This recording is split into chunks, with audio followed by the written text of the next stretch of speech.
Good morning. Surprisingly enough, today is going to be a quick message regarding the International Women's Day.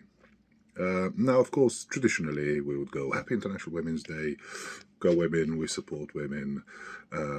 Isn't it fantastic? So much more equality, break the barriers, break the glass ceiling, all that sort of stuff.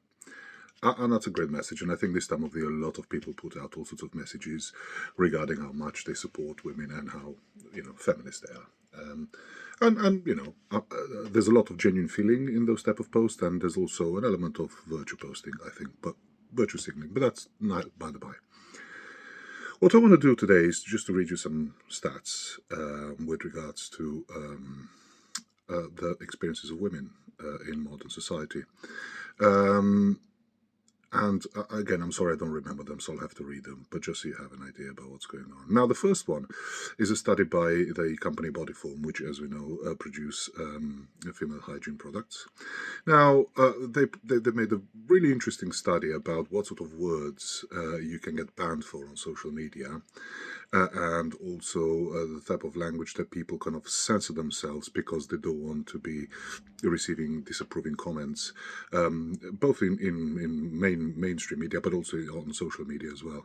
Now, interestingly, one of the most banned word, if you like, or one of the most flagged words which can get you banned is a word that rhymes with regina. See, I don't want to get banned myself.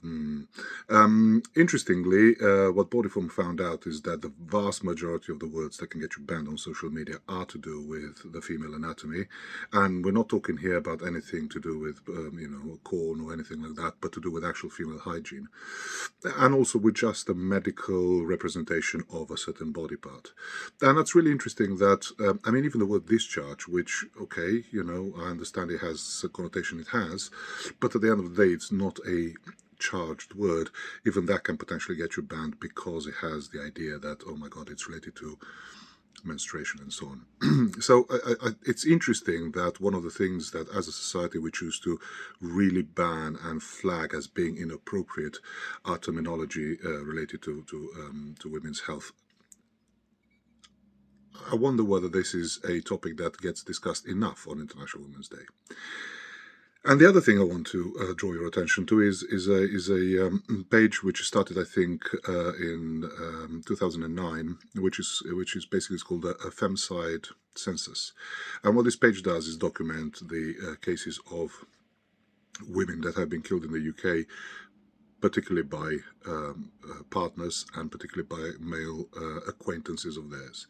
And interestingly, 80% of the women that were killed since 2009 were done so in their own homes. 61 of them were killed by a current or former partner, and 90% of the women that were killed, the perpetrator was known to them. Now, what does that say about our society? Now, before you start by saying that, well, men kill other men as well, they do.